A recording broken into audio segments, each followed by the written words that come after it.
So, what if the Bible wasn't just teaching us how to live a good life, but it was also laying out a repeatable pattern for building a profitable business? Now, look, I'm not a pastor, I'm not a theologian. I'm just someone who reads, applies, and pays attention to what actually works for me. Now, that skill has helped me make millions of dollars online. That being said, I noticed something in the Bible that I wanted to share and I think is really relevant to today's world. So there's a book in the Bible, it's a really good one, a really practical one called Proverbs. I'm going to flip to it right now. And in the beginning of it, it says the Proverbs of Solomon, the son of David, king of Israel. In other words, it's saying that this guy Solomon wrote this book called Proverbs. Now, who was King Solomon? Well, I decided to dig into him and see what this guy was all about. And I found out something pretty cool. According to Google AI, which, who knows how accurate this is, but this seems to be sourcing from good sources. Is King Solomon's wealth is estimated to have been over $2 trillion in today's currencies, making him one of the wealthiest individuals in history. $2 trillion. My goodness.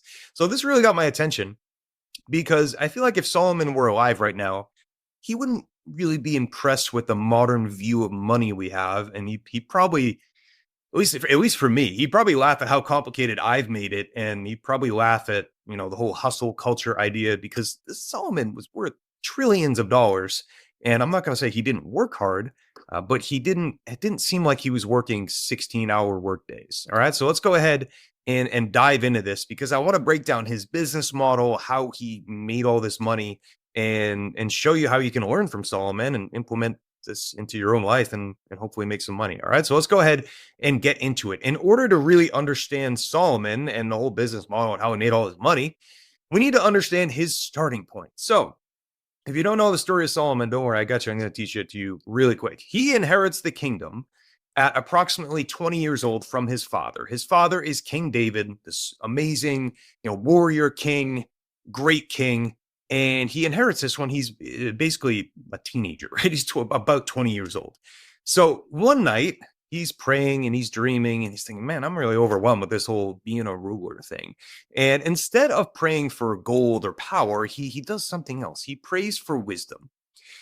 And we can read this here in scripture. It says, so give your servant a discerning heart to govern your people and to distinguish between right and wrong. In other words, he's asking God, don't give me money, just give me the ability to discern right from wrong. And God is, of course, very pleased with this request, and he grants wisdom. And as a result of that wisdom, he starts to get really rich. All right, we're going to dive in exactly how that happens. So to summarize what really went down here, he prays for wisdom. That wisdom gives him clarity. Because he has that clarity, he is a competent human being. And because he's a competent human being making actions from a clear state of mind and heart, he eventually gets prosperity, right? So the first step in Solomon's business model is not to pick a profitable niche or go build a funnel or hire someone to make a logo. No, it's increasing the signal. Okay, increase the signal. This is an important idea we're going to come back to later. So, how did he actually go and turn this whole idea into a business? Well, Solomon created content before content was really a thing. All right, so before he asked for money, before he tried to monetize anything, Solomon built authority through content. Basically, what he did, he started writing down all these poems or proverbs, right, which were short lessons that were pretty much in front of everyone, right? He would really make these impactful lessons that were right in front of us. One that comes to mind right now is there's a great, it's not coming to me right now, but there's a great idea of if you are harsh with your words, it will stir up anger. But if you're soft with your words, it will reduce strife. Something like that, right? Strife is like arguments, that kind of thing. In other words, he's saying if someone's mad at you, maybe don't get mad at them and just start escalating the things.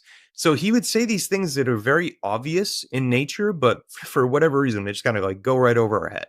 So he writes Proverbs, these short form, sticky, high clarity content pieces, and he starts giving public talks and judgments and rulings, and people start talking, and they're saying like, "Hey, this King Solomon, he knows a thing or two, right?" And what eventually happens is that people start coming to Solomon. In 1 Kings 4:34, we read, "People of all nations came to listen to Solomon's wisdom." Okay, So let's get into his actual business model. But before we do that, if you're liking this so far, please do me a favor, drop a like or maybe subscribe. At this point, I'm pretty obsessed with the Bible and business and just making my life better through faith and listening to God and making businesses around that. So if that's your thing, then go ahead and subscribe. This channel might be useful for you.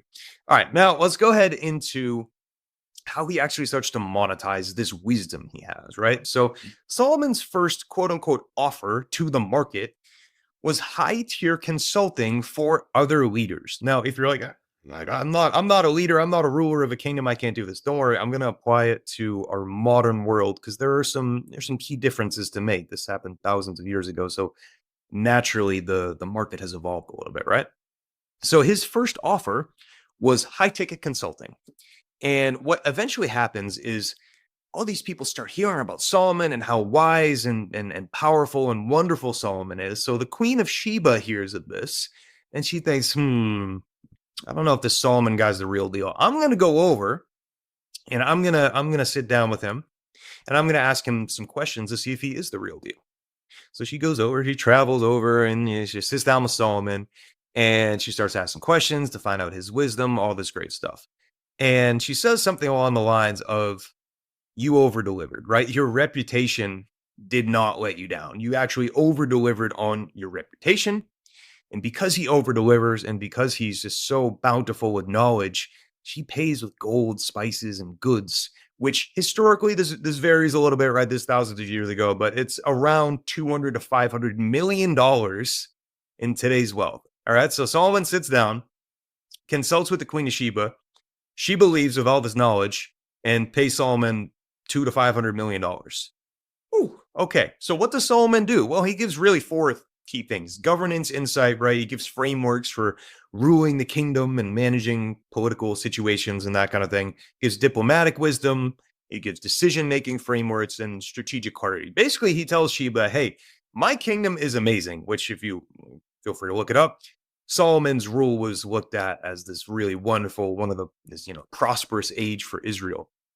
So Solomon says, hey, here's my playbook for how to rule a kingdom, and just gives it to her and says, hey, go have fun, go rule your kingdom.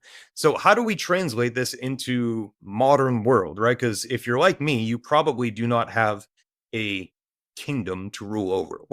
Well, the modern translation for this is one-to-one consulting for high-capacity clients. And he charged proportionally to the value generated, not his time. All right, this is a big shift. I'll do a video at some point on this, but a lot of us have been conditioned to think about money linearly, right? We put in 2 hours, we get paid $40, $60, $500.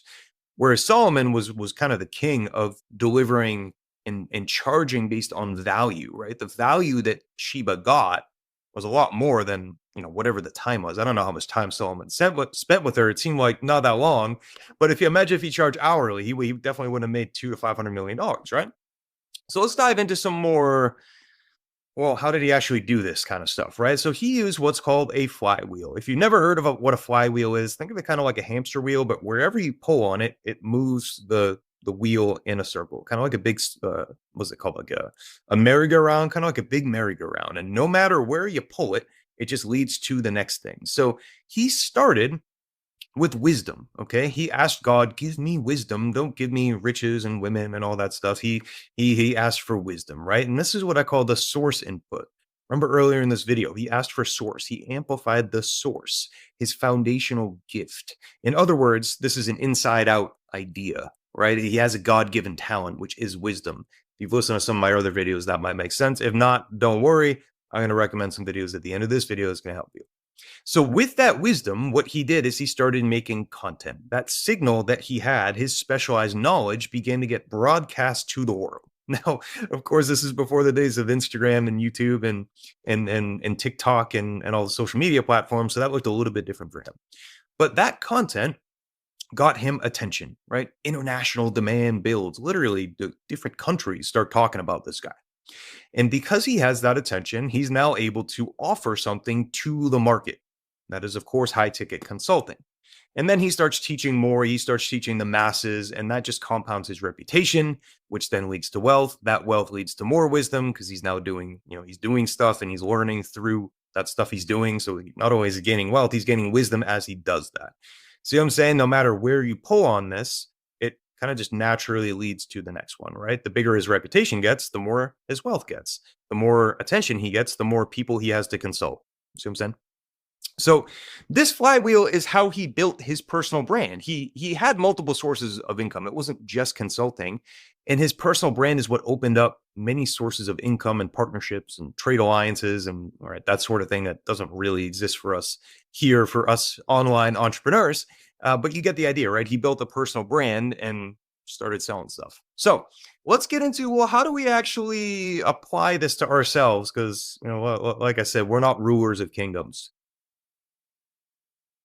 So let's get into this. You can replicate exactly what Solomon did, regardless of if you have a kingdom or not. So here's the simplified modern model.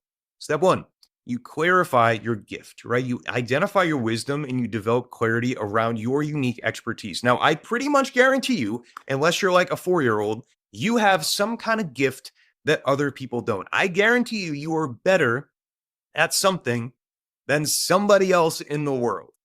All right, a lot of us get caught up on picking a niche or we don't think we can monetize our skill. So what happens is we pick like a hot niche, right? Like, oh, AI company or, this or that company.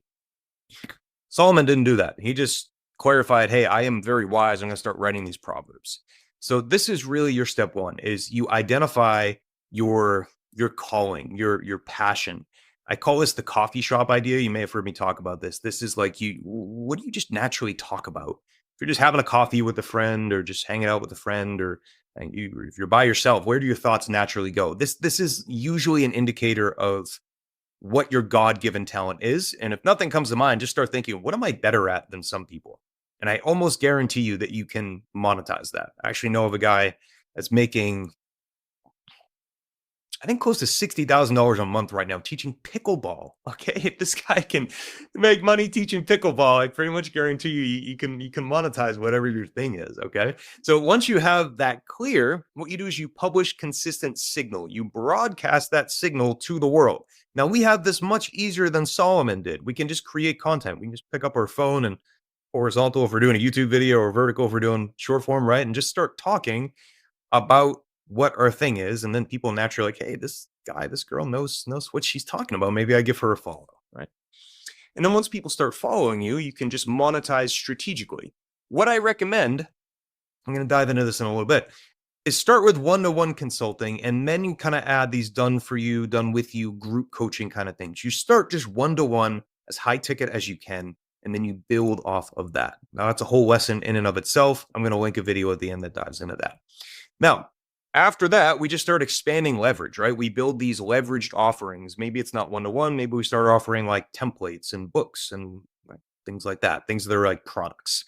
And then, of course, over time, you just start building brand authority. And then that brand authority starts leading you to other opportunities, right? Maybe there's partnerships. Maybe a brand wants to sponsor you, that kind of thing, right? Now, as important as it is to look at what Solomon did, it's really important to look at what he did not do, right? What did he not do? Notice that he did not actually go over to Queen Sheba's kingdom and say, okay, you go on holiday. I got it. He didn't just sit there and rule the kingdom himself. That would be the modern day equivalent of something like a freelancer or like an agency model. Now, there's nothing wrong with doing that, but many people get caught in constantly doing, right? You're constantly doing stuff for other people, which is a low leverage activity. Now, again, that's not necessarily the worst thing to do. In fact, I just recommended you start with one-to-one consulting, and that's kind of what Solomon did, right? He did a service, but he didn't actually go do the thing. He just gave the information and kind of helped them steer their own ship. Now, that's a really key thing for you to understand. We did not go over this in school. I want to show you this ladders of wealth, ladders of leverage in doing stuff. I should probably think of a better name for that, right? So look at this little ladder here. At the very bottom of this, we have service provider. This is like the people that do stuff, right? Imagine I don't know, I'm in my house here. Imagine I get a new roof. The person going and putting the roof on my house, almost definitely not the guy that owns the company of the roofing company that I went with, right? It's probably someone else, probably a contractor or someone that works for the company. So a service provider is low leverage, right? You're just doing the thing. You don't really have that much leverage. Well, right above that is the manager of those service providers. But Walt Disney didn't get in the Mickey costume and start dancing around at Disney World, right? He hired someone to go dance around, and then he probably hired someone to manage those people, acting like Mickey, Minnie, Goofy, and the whole gang there, right? So there's a little bit more leverage. You're overseeing the execution, but where the real leverage is when you're a spokesperson slash content creator, and you're just like you're broadcasting that signal you have and building authority and an audience, and then being a visionary. This is the highest possible leverage you have because you're just sitting, maybe you're praying, maybe you're meditating, and you're just thinking of ideas. Ideas are coming to you. You're seeing the vision in front of you. That's the highest leverage. Notice that Solomon was a content creator, right? Basically talking ideas, and he was a visionary as well. He had a vision for Israel. And that's pretty much all he did. Now, you could argue he was like a service provider for the other people that he was consulting, but consulting's kind of this, you're not really doing the thing, you're just talking and then letting the other person do the thing. So it's a little bit different. All right. Now, let's actually dive into some real world examples to make this real, right? All this is probably making sense so far, but how do we actually apply this? And I thought of three really different examples. You can really apply this to anything. Like I said, I just did this with pickleball. So, we could do this with pretty much anything. So let's start with fitness, right? Fitness is everyone's trying to get in shape, right? Especially here in America where I live, everyone's in the gym all the time, right? Well, all the time they're not in the gym. That's why they're hiring fitness coaches. But let's imagine you start by training people one-to-one as a service. And then you eventually expand into consulting, meal plans. Maybe you have like a WhatsApp, right, where people can ask you questions, and maybe you have video trainings, that kind of stuff, right? You're taking your knowledge, fitness, maybe that's the thing you really like, and then you start broadcasting knowledge about fitness, and then people say, "Wow, this guy's cool. This girl's cool. She knows all about fitness." And then you just start selling them stuff, right? Pretty easy. Now let's think about accounting, right? Oh man, and most people hear accounting and they're like, "Wow, this is kind of boring," right? So we're making it. No offense to any accountants out there, but I don't like accounting. So let's do the same exercise here. Well, you identify what you do well in your business, in your accounting business. Maybe you have a really great way of hiring, or maybe you have a great way of keeping the books, or you found something faster to, forgive my ignorance over accounting here, but you figured out an AI way to do bookkeeping faster, something like that, right? Well, you can take that and then you can start spreading that and giving it to other accounting businesses and just sell that as a system. Now you might be thinking, oh, want to lose clients like that? No, because there's always so many clients you can serve in as an accountant, right? You can't have like thousands of accounting clients. At least I don't think you can. And then you can basically teach in the business, like in the field itself, but then you could also pull people into the market, right? And teach aspiring accountants. Hey, you want to become accountant and have your own shop instead of going to get your own job, right? You can start pulling people into the market as well. So you can see how something that's quote unquote boring can actually be formed into a really amazing consulting business. Now, the last one I just thought of was video editing, right? You could transition from doing, right? Where video editing is like the epitome of service provider, right? People send you videos and then you go edit the videos. Well, how could you transition to do this? I actually know someone that recently did this and had a lot of money doing it. Is they transition from editing client videos to creating templates, presets, teaching courses on editing techniques, and even doing some group coaching, that kind of stuff, right? And then they could expand. The person I'm thinking, I haven't done this, but they could expand to even talk about how to get clients for their video editing business. You see how this works? You're going from service provider, not to manager of service provider, which is typical what agencies do. It's what I've done. If you don't know me, I've run an agency that has made quite a bit of money, millions. I should probably get the exact figure. I believe multi 8 figures at this point. And a lot of that was me managing service providers. It was okay, but not ideal. What's much better to be, or what's a much better role to have, is being a spokesperson and a visionary. And you see in all these examples, that's pretty much what we're focused on. So the key takeaway here is Solomon's model works because it starts with wisdom. It starts with this thing inside of you. It does not start with a niche that you found on YouTube. I know you're watching a YouTube video with some guy telling you how to do business stuff, but I'm telling you to look into you, not just follow like whatever the hot niche is right now. Then he builds authority through content around that thing that you're all jazzed up about. And he monetizes through high value consulting, not just through doing the stuff over and over and over again. High value consulting, that's the key. And then he scales through leverage delivery, right? And this is going to be different for you. Maybe it's group coaching, right? We didn't have like online courses back in Solomon's day, right? We didn't have the internet and all these different online education platforms, which we're not going to go into right now. But basically, you scale through leverage delivery. Maybe you do some hiring, that kind of thing, right? That pattern is timeless and it is applicable across any industry or expertise area. There is not really a single expertise that I can't think of this working. So, if you do want to go deeper, I'm going to link a video here from YouTube. This is kind of like a full masterclass. It's pretty long. It's like 40, 45 minutes. And we go into my exact framework on how I would build this kind of business. And you can just watch it for free and copy it and apply it. So I'll leave that here. Hope you found this video helpful and go check out this one. It's going to give you some more advice on like actually how to go do all this stuff. See you in the next one. Bye.